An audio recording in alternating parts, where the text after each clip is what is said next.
नमस्कार. स्वराज्य मराठीमध्ये आपले स्वागत. पाहूया सविस्तर बातमी.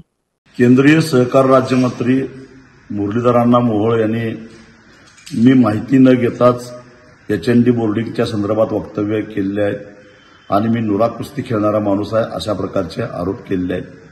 मुरलीधर अण्णांच्या माहितीसाठी मी सांगतो की मी 8 सप्टेंबरला हा जो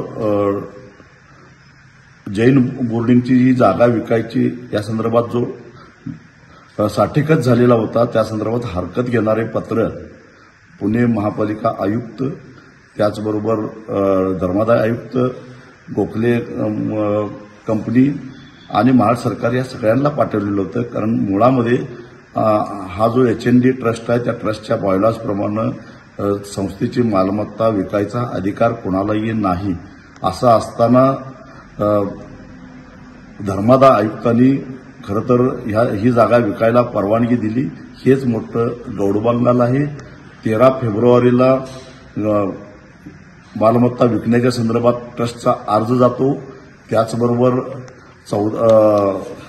त्याच्या लगेच 1.5 महिन्याच्या आत धर्मादाय आयुक्त त्याला परवानगी देतात. त्याच्या आधी ते बॉयलॉज तपासत नाहीत, संस्थेची आर्थिक स्थिती तपासत नाहीत. कारण 31 मार्च 2025च्या बॅलन्स शीटप्रमाणे ट्रस्टकडे 8 कोटी रुपये शिल्लक होते.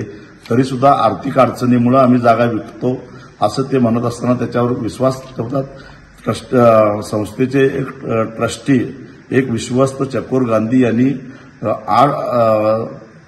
5 ऑक्टोबरला राजीनामा दिलेला आहे आणि त्यांनी हे सांगितले की माझी दिशाभूल केली गेली. मला दूरध्वनीवरून, म्हणजे बैठक तर झालेलीच नाही, दूरध्वनीवरून सांगितलं गेलं की जागा विकसित करायची आहे आणि प्रत्यक्षात जागा विक्रीच्या ठरावावर माझी दिशाभूल करून सही घेतली गेलेली आहे आणि त्यामुळं 6 ऑक्टोबरपासून मी या पदावर नाही आणि इथून पुढे होणाऱ्या कुठल्याही निर्णयास मी बांधील नाही असं लिहून त्यांनी राजीनामा दिलेला आहे. 8 ऑक्टोबरला बरोबर हे खरेदी खत झालेलं आहे. त्याच दिवशी गहाण खत झालेलं आहे आणि बुलढाणा अर्बन बँकेनं 20 कोटी रुपये, त्याचबरोबर बिडेश्वर क्रेडिट कोऑपरेटिव्ह सोसायटीनं 50 कोटी रुपये कर्ज त्याच दिवशी दिलेलं आहे. म्हणजे गहाण खत त्याच दिवशी आणि खरेदी खत त्याच दिवशी एवढ्या जलद गतीनं झाले आहेत. ह्यात योगायोग असा आहे की या विक्रीला परवानगी देणारे जे धर्मादाय आयुक्त कलोते आहेत, हे मुख्यमंत्र्यांचे जवळचे नातेवाईक आहेत. ते हजर झाल्यानंतर आठवड्याच्या आत जागा विक्रीचा अर्ज जातो. त्याच्यानंतर 1.5 महिन्याच्या आत ते परवानगी देतात. बिरेश्वर क्रेडिट कोऑपरेटिव्ह सोसायटी जी आहे ती भारतीय जनता पक्षाचे माजी खासदार आणि आता अण्णासाहेब जोल्ले यांच्या अध्यक्षतेखालची ती संस्था आहे आणि त्यांच्या सुविधी पत्नी आता कर्नाटक विधानसभेमध्ये आमदार आहेत, माजी मंत्री आहेत. हा योगायोग असू शकत नाही.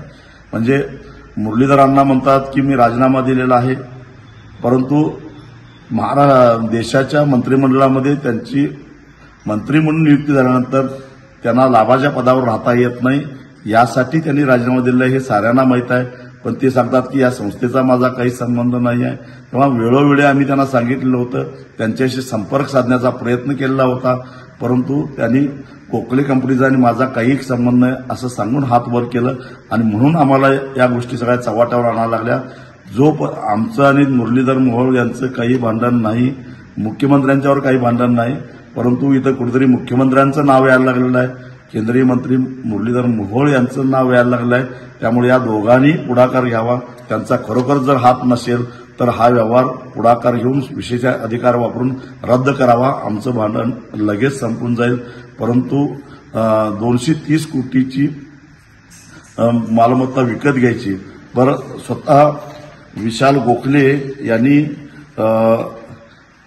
एक पत्रकार परिषद घेतलेली होती आणि त्या पत्रकार परिषदेमध्ये सांगितलं होतं की आम्ही ही 230 कोटीला विकत घेतलेली जागा आहे आणि त्यांनीच सांगितलं की याच्यातून आम्ही 3,000 कोटी रुपयाचा आम्ही रेव्हेन्यू जनरेट करणार आहोत. म्हणजे 3,000 कोटीची किंमत आम्ही काढलेली नाही, तर या गोखले बिल्डर्सचे विशाल गोखले यांनीच काढलेले आहे. त्याने हेही सांगितलं की इथला एका फ्लॅटची कमीत कमी किंमत ही 7 कोटी रुपये आहे आणि अशा पद्धतीने यात ते पैसा कमवत आहेत आणि केवळ काही भ्रष्ट नादान ट्रस्टीनं हाताशी धरून ही मालमत्ता जर ते हडप करत असतील तर ते आम्ही गप्प बसणार नाही. त्यांनी माझ्यावर नुरा कुस्ती केल्याचा आरोप केलेला आहे. ते कोल्हापूरला कुस्ती खेळायला होते, मला माहिती आहे. ते मला अगदी लहान असल्यापासून मला ओळखतात आणि ते माझे चांगले मित्र आहेत. आणि त्यांनी त्यांच्या राजकीय वस्तादांना विचारावं, माझी कुस्ती नुरा असते, मी पट काढला तर कसा पट करतो आणि कोण कसा चितपट आतापर्यंत झालेला आहे याची माहिती त्यांनी त्यांच्या राजकीय वस्तादांच्याकडून घ्यावी. स्वराज्य मराठी, बातमी नाही जबाबदारी. चॅनलला लाईक करा, शेअर करा आणि सबस्क्राईब करा.